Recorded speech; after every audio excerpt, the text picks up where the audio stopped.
Welcome to our new video series, Festival Hall Presents. I'm Nicole Chillemi, Executive Director of Festival Hall in historic downtown Greensboro, Georgia. We are a cultural and performing arts and event center in the heart of Lake Oconee's hometown. This series is here to entertain you and raise awareness to Festival Hall during our 10th year. Since we cannot open our doors in our normal capacity at this time, we thought we could bring you profiles of our fascinating friends who are part of the Festival Hall family, as well as profiles of some established professionals who work in the arts.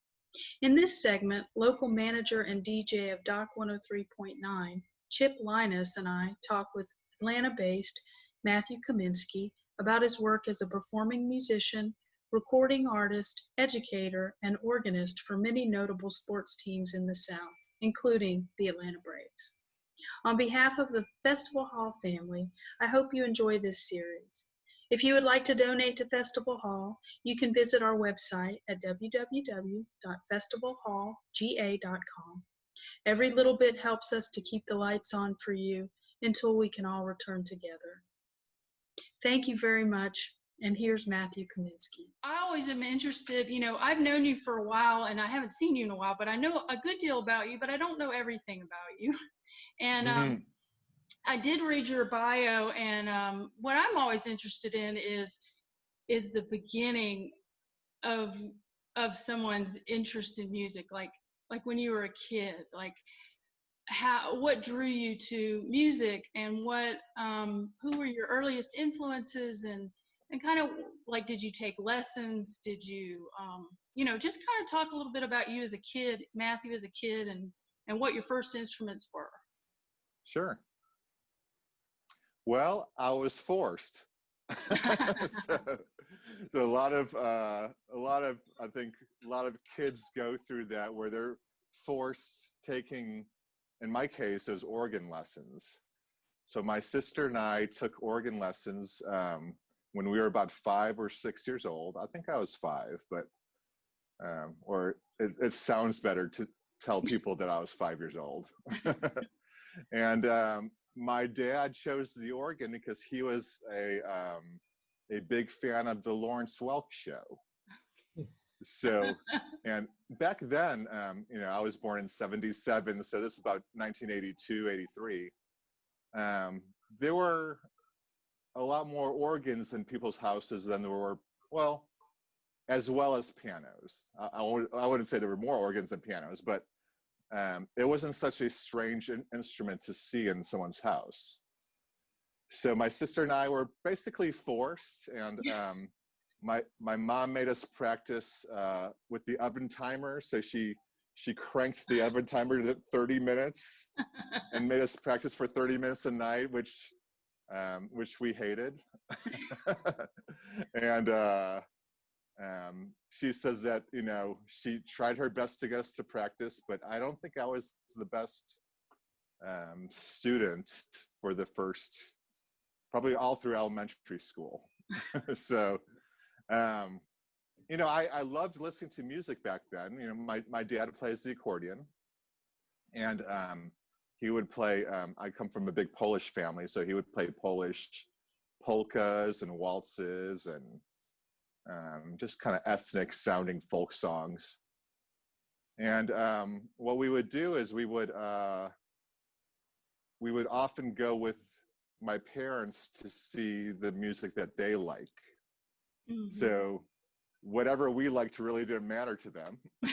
So we were taken to all these concerts that they chose. And in addition to like polka music and Polish music, my parents were big country fans.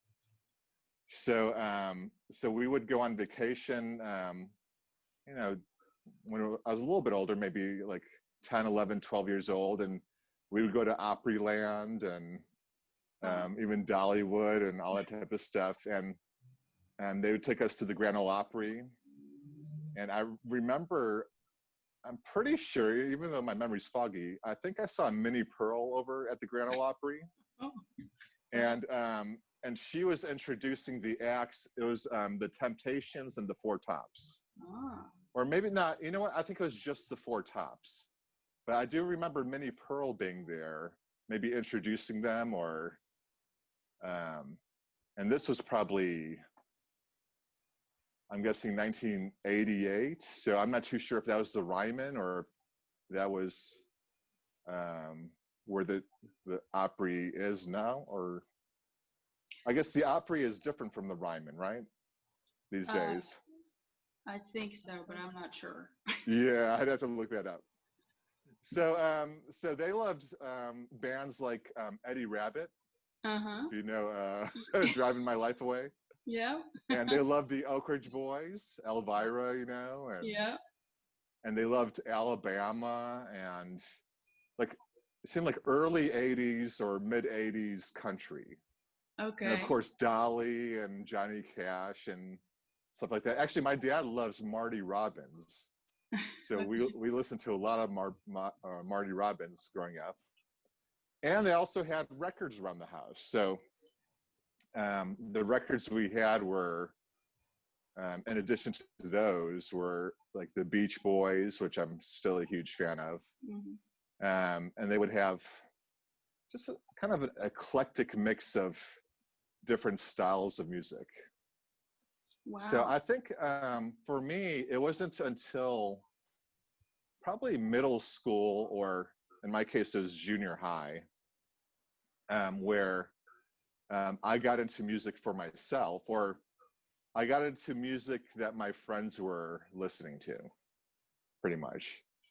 And that's where my love of Kiss.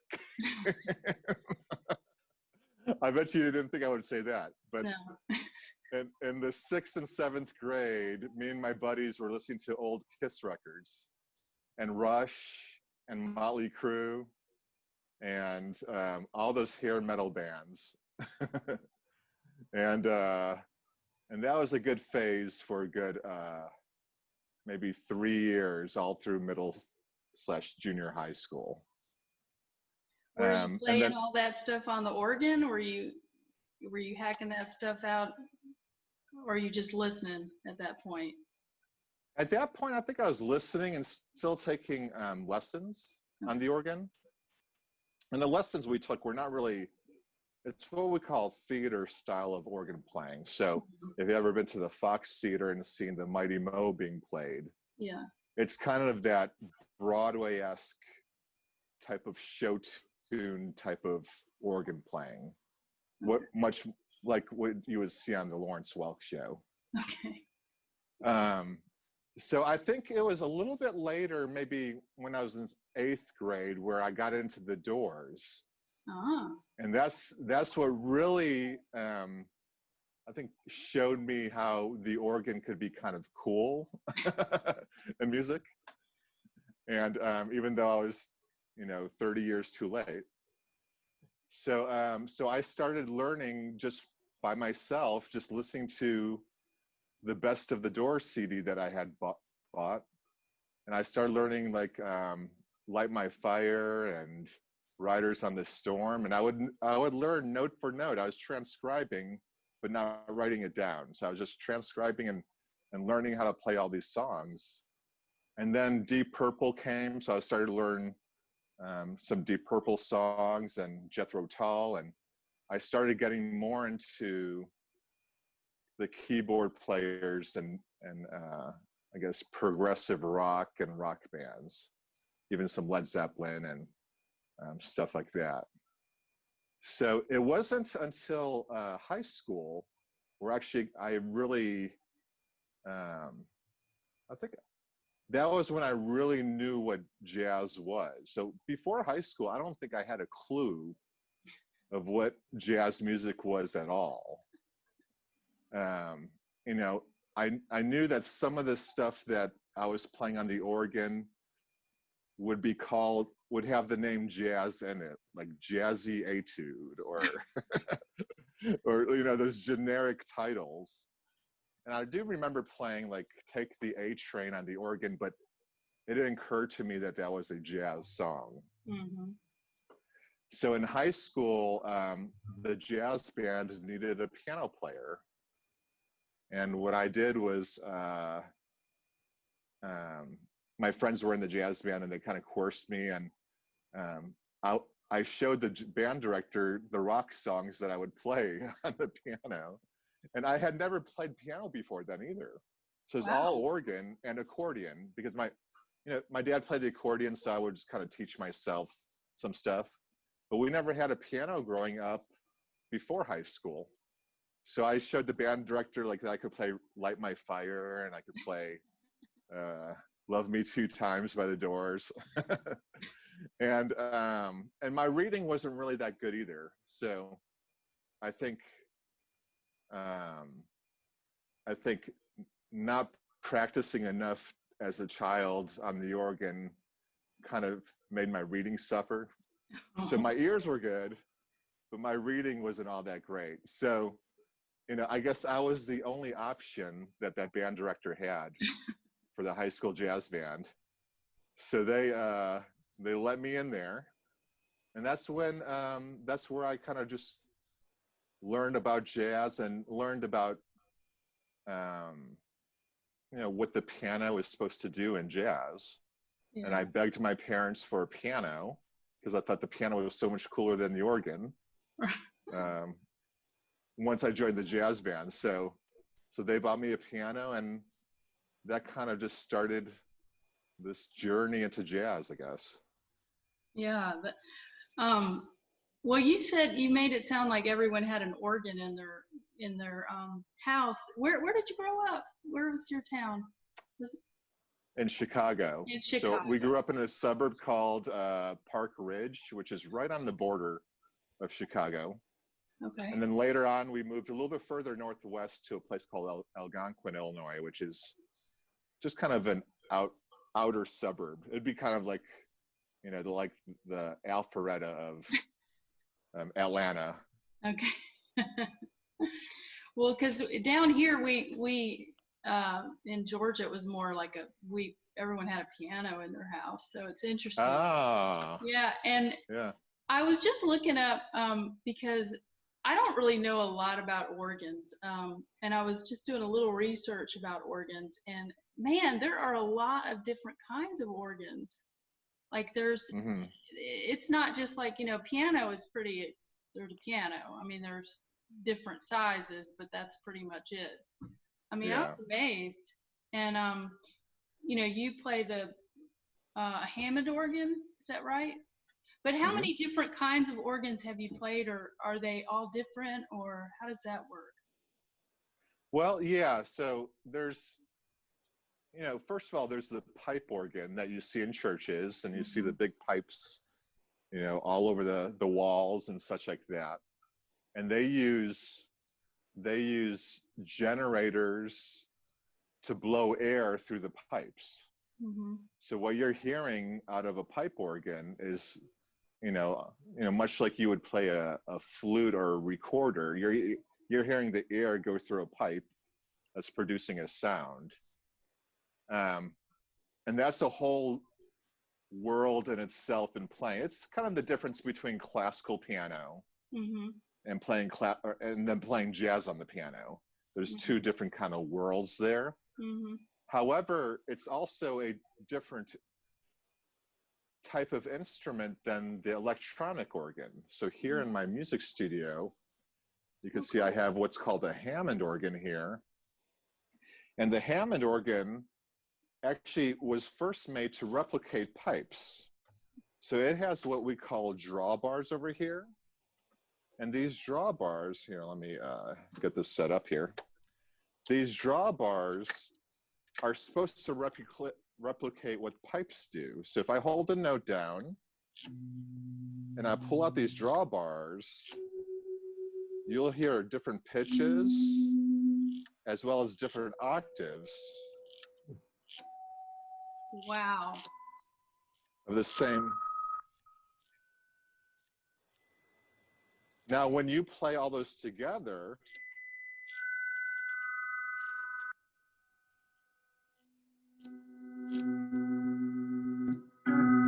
now we hear just one pitch. Even though we heard separate pitches being added, you're hearing one pitch right now. So the Hammond organ was supposed to kind of replace pipe organs but it didn't really sound that authentic as a pipe organ. Mm-hmm. So jazz players started using the Hammond organ as an alternative to pipe organs, and they found that it was more suitable to jazz. So Jimmy Smith was the kind of the godfather of jazz organ. Now, behind us over here, I have what's called a con organ way back there. Yeah. See along the wall there? Uh-huh. And if you notice it, it has kind of like a horseshoe shape to it around that. And that's what we call a theater organ. Okay. And theater organs were made in, I want to say, the 20s and 30s and 40s. And they were made to replicate the sound of an orchestra in a theater when silent movie theaters came out. Mm-hmm. So when the silent movies came out, instead of the theater, like Festival Hall, instead of Festival Hall hiring a whole orchestra, which would cost a lot of money, Yeah. they installed the organ and hired one organist to play the music for the movies. Mm-hmm. And you get more of an orchestral sound. Now my con organ back there needs a little bit of TLC and work, so it's not in 100% playing condition right now, but it's neat. That instrument was probably made that one's probably 75. Wow. This B3 is probably 1962, 63. Okay, cool. So these are older instruments. Mm-hmm. What kind of but organ, sometimes, go ahead. what kind of organ do you play at the stadium? Now at the stadium, I play what's called a Hammond SK2.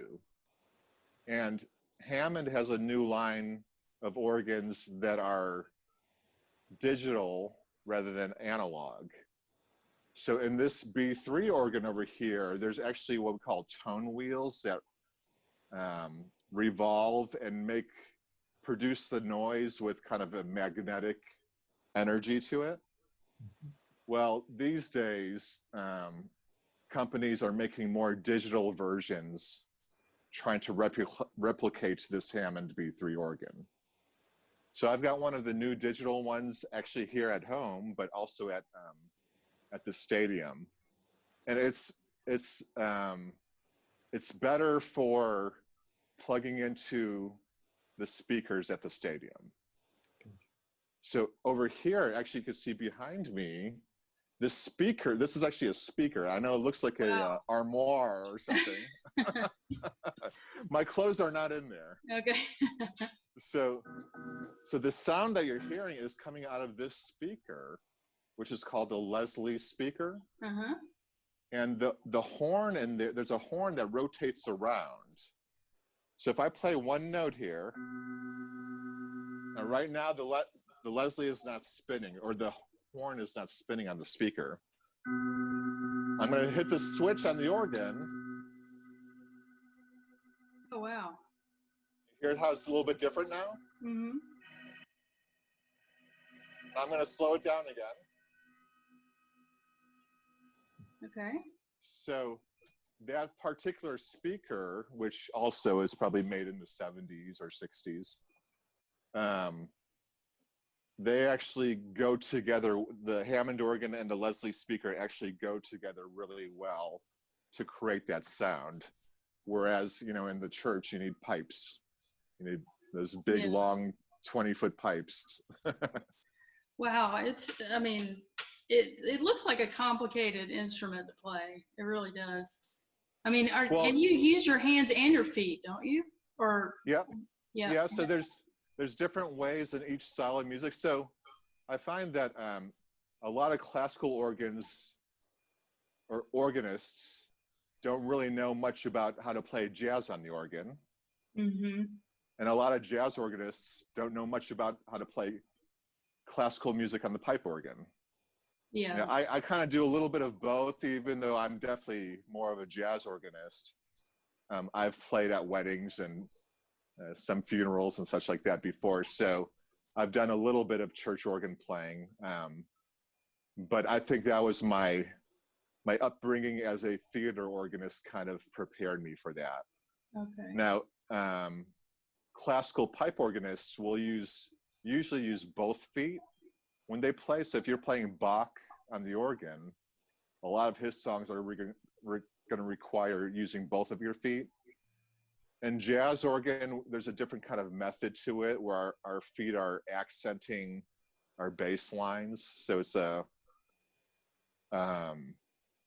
it's more of trying to become two instruments in one. So when I play jazz, for example, when we played all those years ago at Pacific and Vine, or the Blue Olive Lounge, the Blue Olive Lounge, yeah.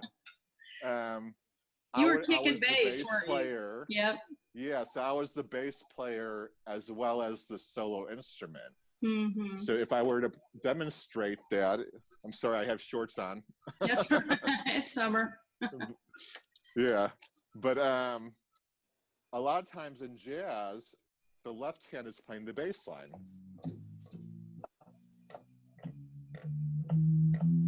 And then the right hand is going to either play a chord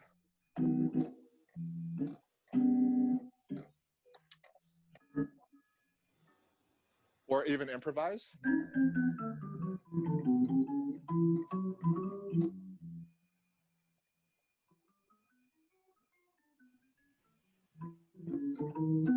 Now what the pedal does, so if you hear this, there's no there's no punch to the note.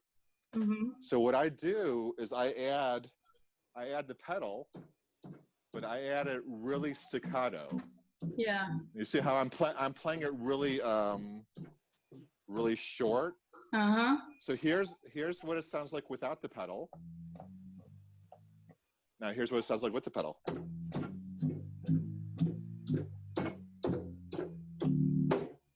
I can even play some of the pedals a little bit longer. Gotcha. Wow. I mean, that's amazing. Like using your hands and your feet and like two different keyboards. I mean, yeah. It's brain surgery. It's remarkable. And then you also, just so you know, I think you're the only person that I know that plays the accordion. So it's funny because you talk about the accordion. I know. Do you know a lot of people that play the accordion, or do you think that's one of those instruments that's sort of a unique one? Well, if you compare it to the amount of people who play piano, then no. Right. But here in Atlanta, there is an accordion club. Oh, really? And there's at least 20 people who are in that club, at least 20, 25. And I know quite a few accordion players. However, not all accordion players know how to improvise.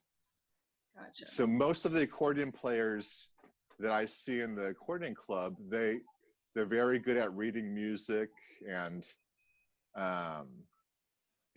playing songs via sheet music. Mm-hmm. But there are only a few of us that really improvise on the accordion, and that's kind of a unique thing. Yeah. Well, you're in a bunch of different bands. In addition to being the Atlanta Braves organist, you're in a lot of different bands, and you play a lot of different kinds of music, which doesn't surprise me just hearing your story growing up about your family's influence and just all the. I mean, you were listening to pretty much everything, and you kind of like.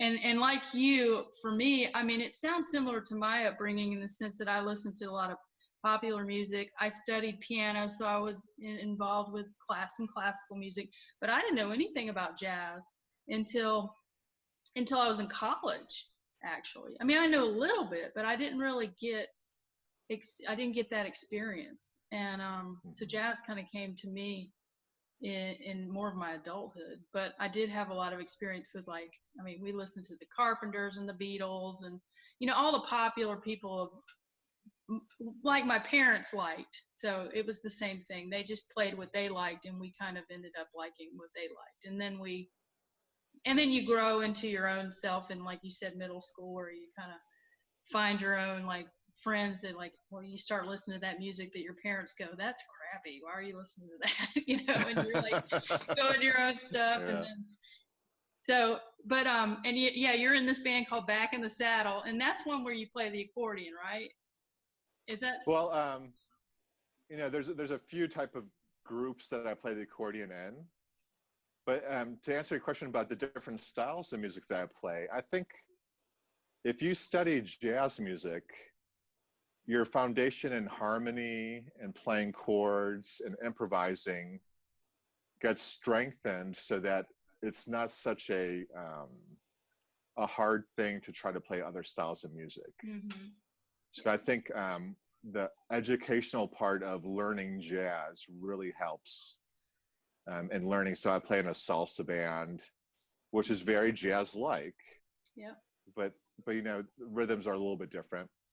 And the accordion-wise, I do play in like a Django Reinhardt type of gypsy jazz setting, as well as you were saying Back in the Saddle, which is Western swing, which is very jazz-like. Mm-hmm. So Bob Wills, to me, was a jazz musician. He didn't sound like a country musician to me. He sounded like a jazz musician to me. Okay. Yeah. And then I also play in a polka band, which, believe it or not, to me, polka and jazz are very similar. You know, you wouldn't think so, but to me, polka music really swings. Okay. Especially if you're playing it correctly. Mm-hmm. Now, I've seen many bad polka bands that don't swing, but really the foundation of improvising is also there in polka music. And I find a way to really incorporate my kind of learning of jazz into all these different styles that I play. Andrew, I was wondering if you have any children, and if you do, did you make them, when they were 5 and 6, study music?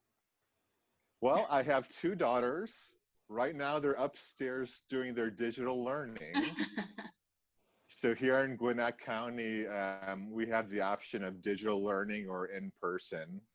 And we chose digital learning. And that's why I'm hoping that this Zoom call still stays the whole time, because I think we're all 3 on Zoom calls right now. My younger daughter is 7 and in 2nd grade. My older daughter's in 5th grade, and she's 10.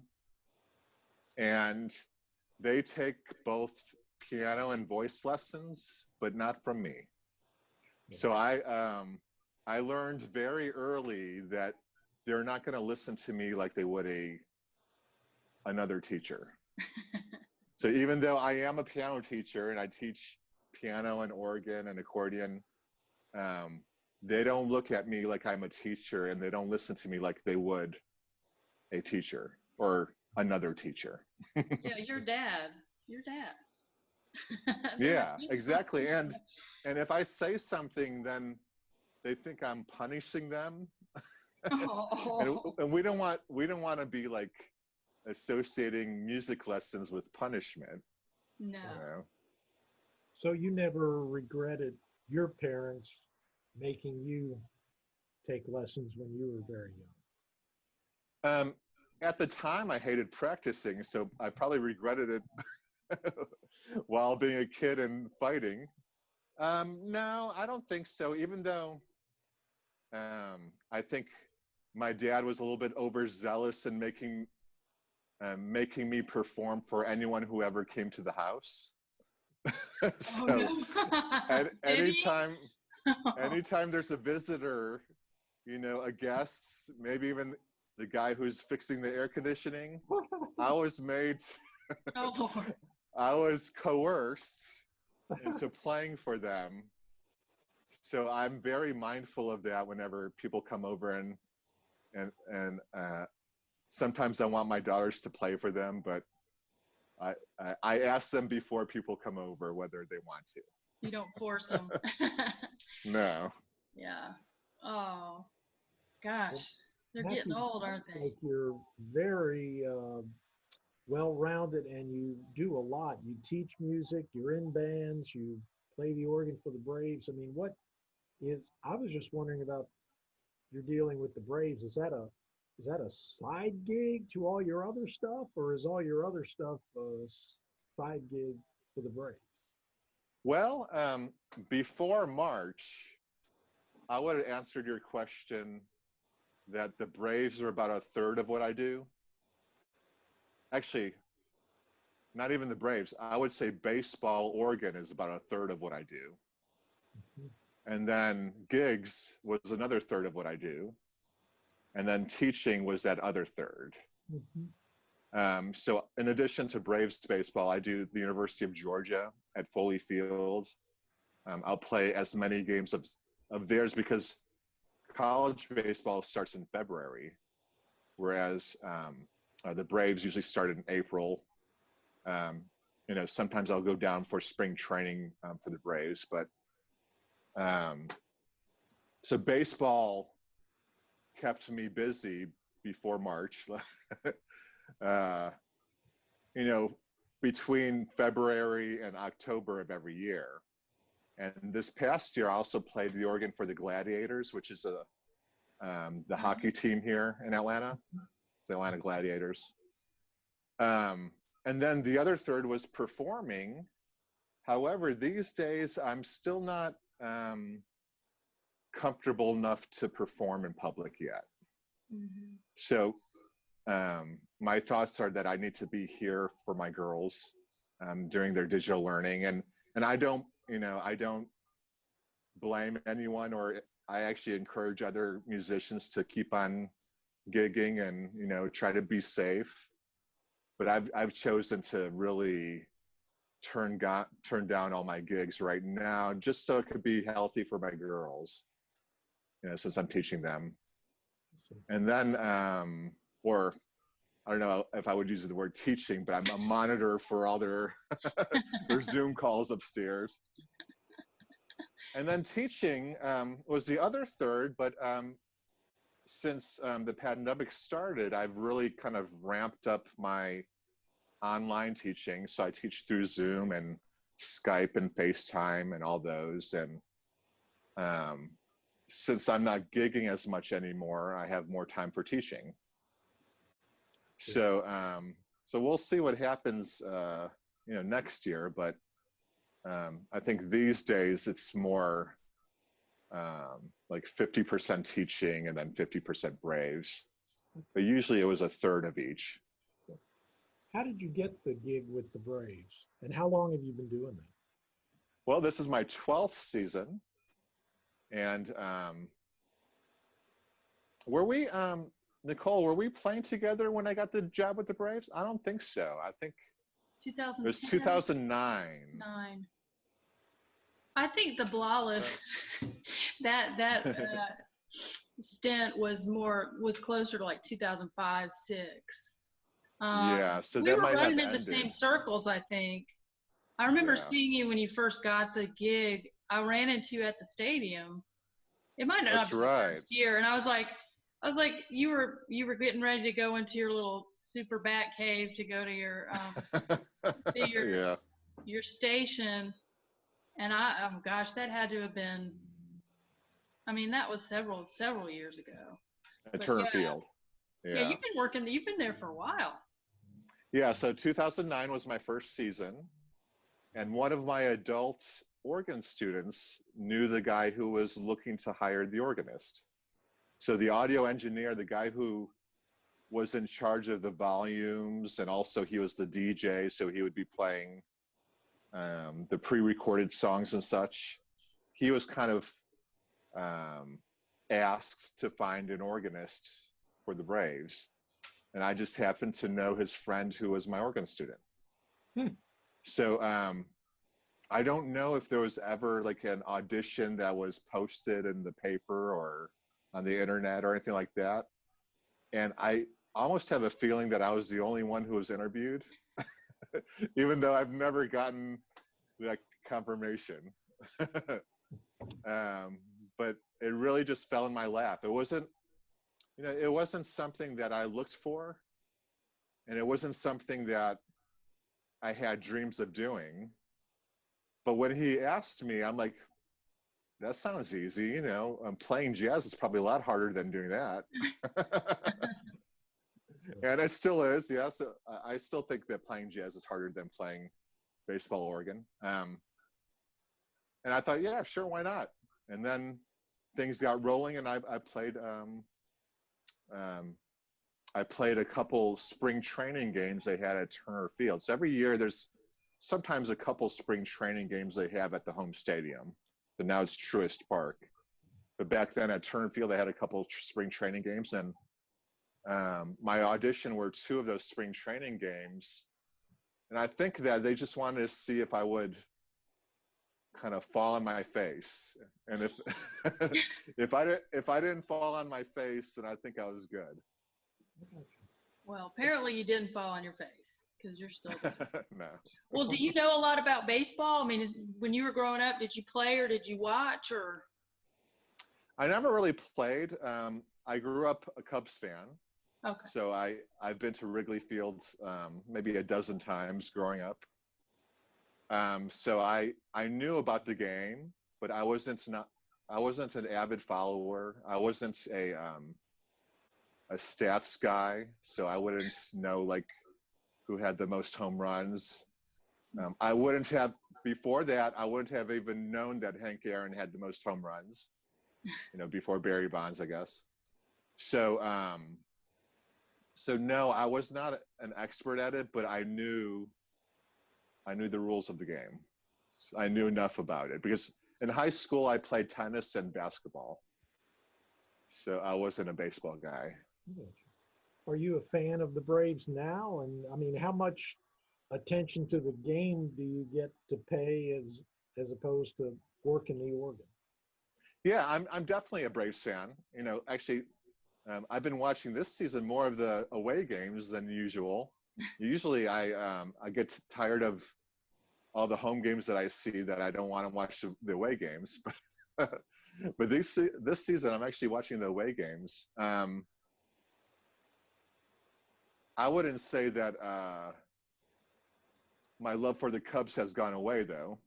So I think that the first team that you root for as a kid, you're always kind of rooting for that team. Mm-hmm. But yeah, I am a Braves fan. In college baseball, it's kind of weird because sometimes I'll be playing at UGA, and I'm rooting for UGA, University of Georgia baseball.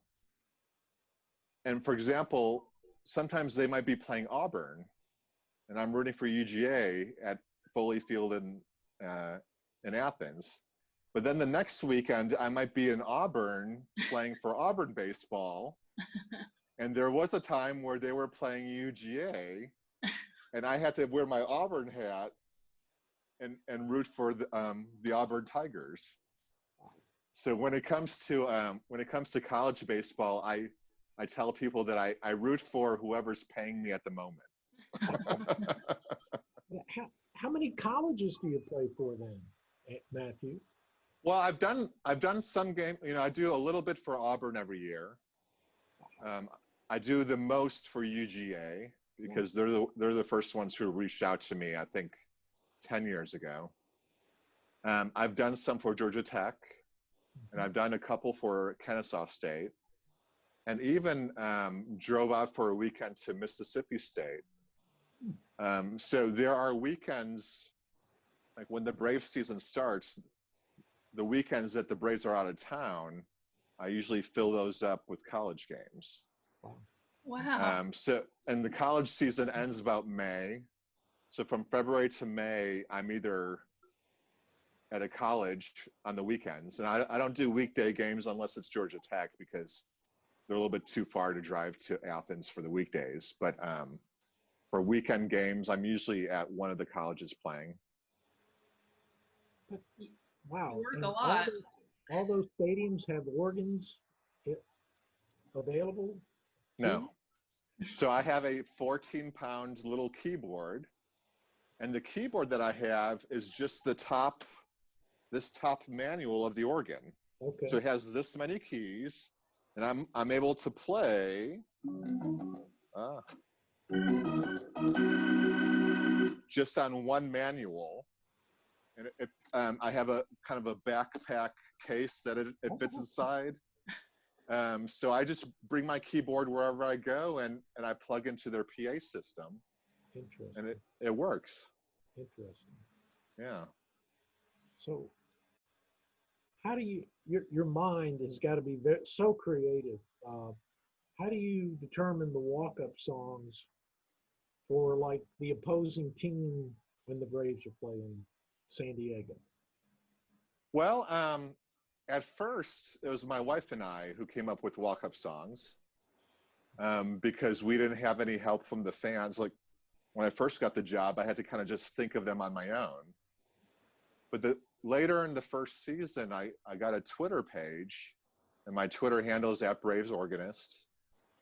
And through the years, more and more people were starting to suggest songs on Twitter.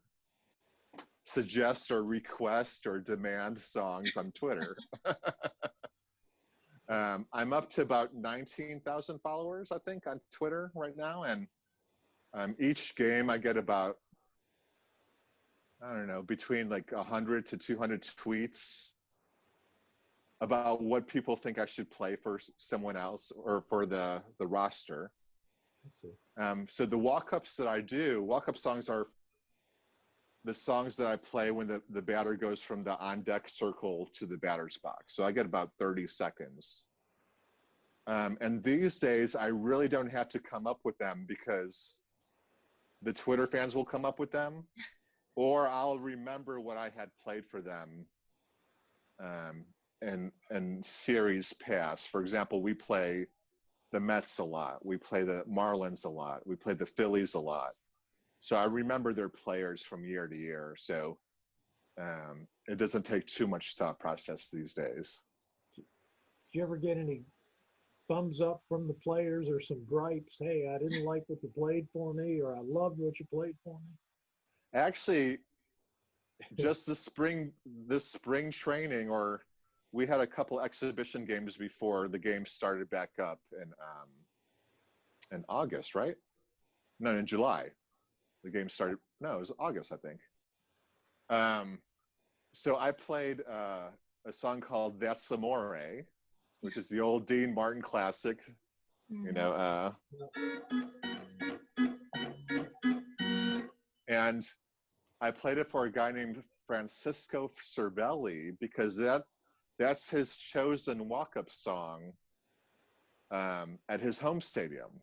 Now, the reason why I played it for him, usually I don't play walk-up songs that the players like because I try to play the ones that they don't like. Right. But Cervelli was a Brave last year, and it was kind of my little kind of nod to him being a Brave.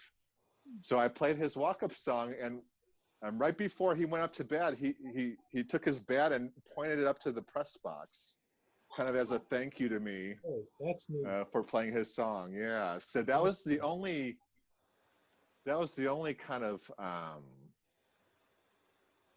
gesture during a game that was an obvious kind of thank you, I guess, for me. Yeah. Now, in interviews, some of the players have said different things, and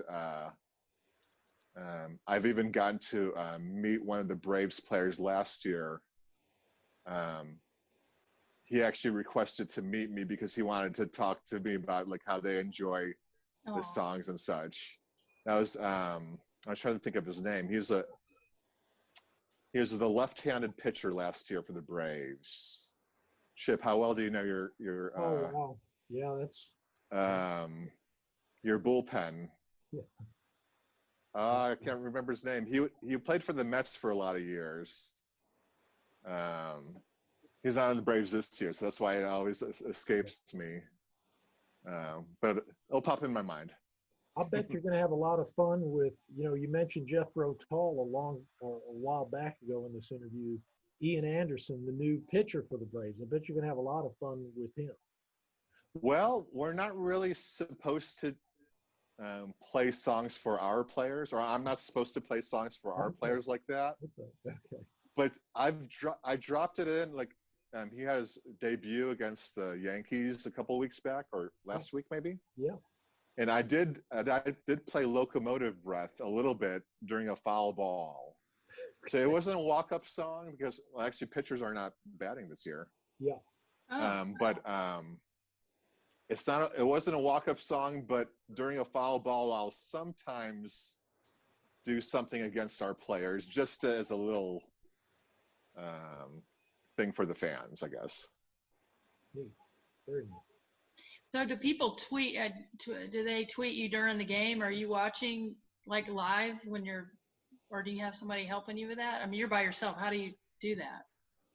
Yeah, I've got my iPad right next to the organ, and whenever tweets come in, I check them out, and I've done requests during games. You know, if it's a song that is familiar enough in my ear to be able to pick it out, I could try it, and it's usually easier for me to learn the song before the game, right, and be prepared. But I have done requests during the game, and yeah, my iPad is always there, so I'm always kind of scrolling through the tweets, seeing if I could change up a song.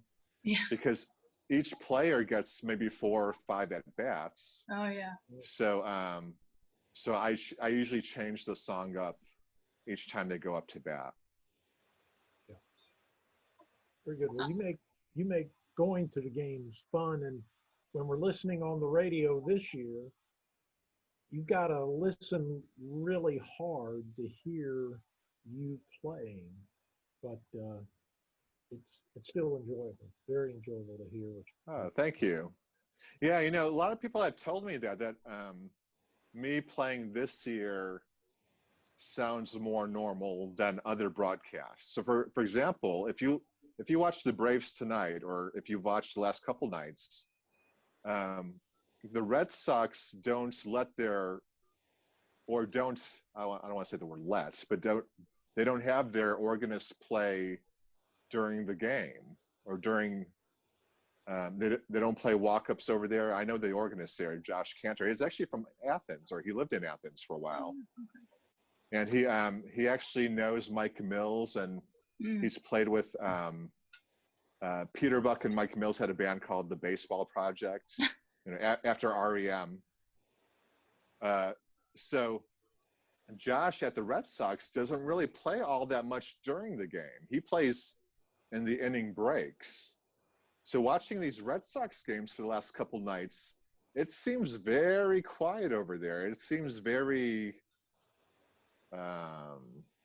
empty to me. I think, you know, I think the organist really adds that atmosphere, even for the broadcast. So even though you may not catch what song I was playing, it's still that kind of familiar sound of the organ. Right, and it's especially important now with no fans in the audience, right? I mean, you're kind of filling some holes there, even more so. Yeah. Mm-hmm. So, well, sorry, go ahead, Chip. Just a quick question, dude. I know you don't travel with the team, but you mentioned the organist at Fenway Park. Do most of the teams still have organists, or some of the teams don't? Do all of them have it? It's about half. Now this season, I'm not exactly sure who has been asked to still play. So I do know that there are some organists who are not playing this year. I guess it's every team's decision to how many people they could have on their staff. But in a normal season, about half the organists have organists, or half the teams have organists. And the other half, they just use the DJ who plays, you know, pre-recorded songs. And some of the other teams that don't have organists will use sound clips of their previous organists. So they still have organ music, but I don't think it's quite the same, because once you hear like the same sound clip, you know, 10 times in a row, then Right. you know it's not a real person there. Yeah. were you the first organist the Braves had?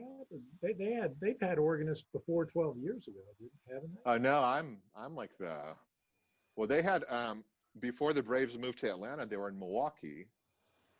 And they had an organist named Jane Jarvis who first played, I think, for the Milwaukee Braves and then went to the Mets.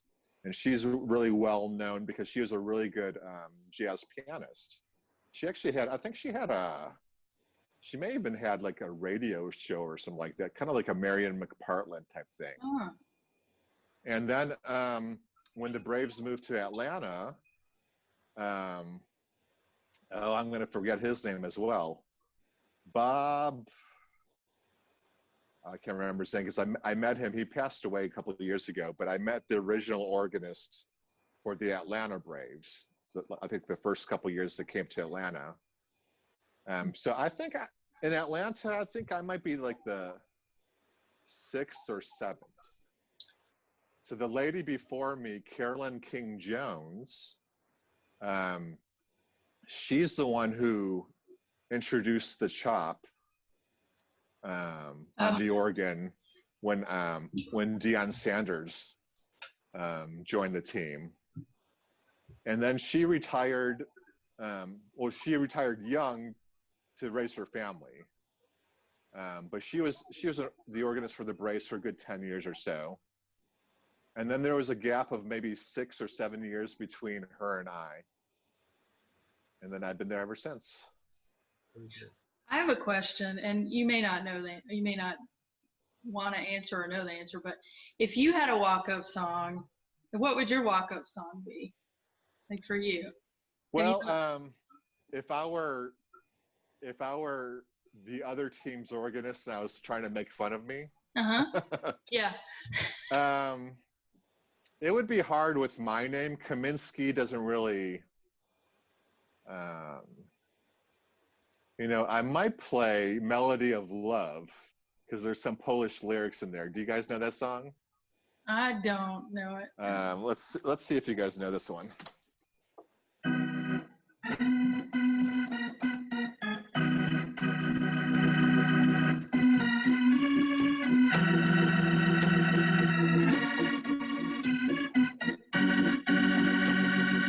Yeah. It's a Bobby Vinton song. Okay. That has Polish lyrics in them.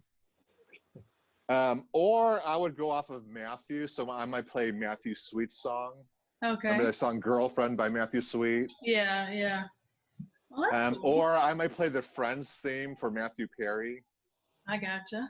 Now, if I were to choose my own song, I think I might choose Green Onions.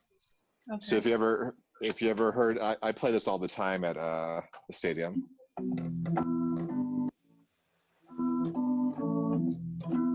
Yeah. So that might be my walk-up song, but I still have my likings for classic rock, so it might be like a Led Zeppelin or a Rush song too. Well, that's fun. That's fun. It might be Tom Sawyer by Rush. Today's Tom Sawyer. Well, I just wanted to ask you also, you have some recordings, because I want people who will hopefully eventually watch what we've done here today, yeah. know a little bit about your recordings and maybe how they can purchase one or find out what you've recorded. So Sure. You can share that with us. Sure. You could always go to MatthewKaminski.com. That's MatthewKaminski.com. Right now I've got 3 jazz organ releases that I've released through Chicken Coop Records, which is an offshoot of Summit Records, which is kind of the bigger label. And my latest one out of that bunch was recorded live at Churchill Grounds. All right. And I had a wonderful vocalist from Chicago. Her name is Kimberly Gordon.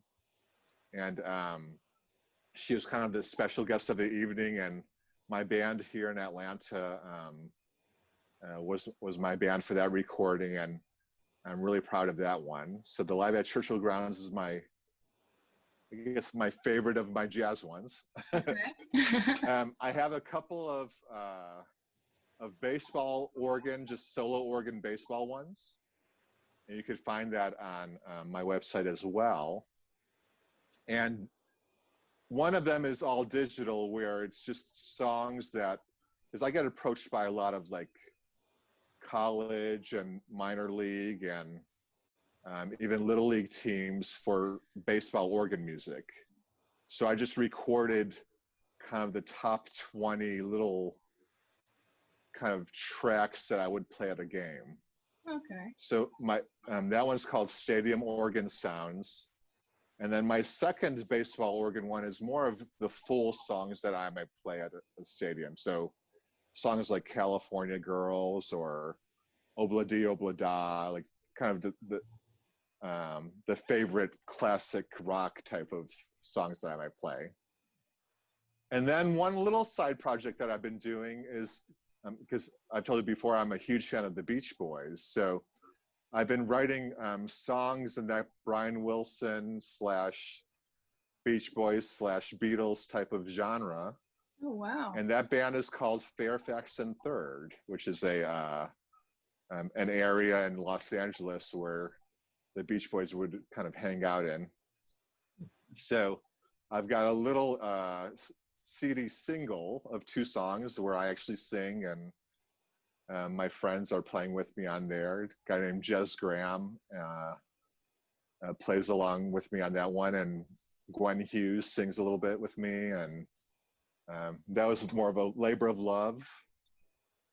Mike Hinton plays drums on there. Uh-huh.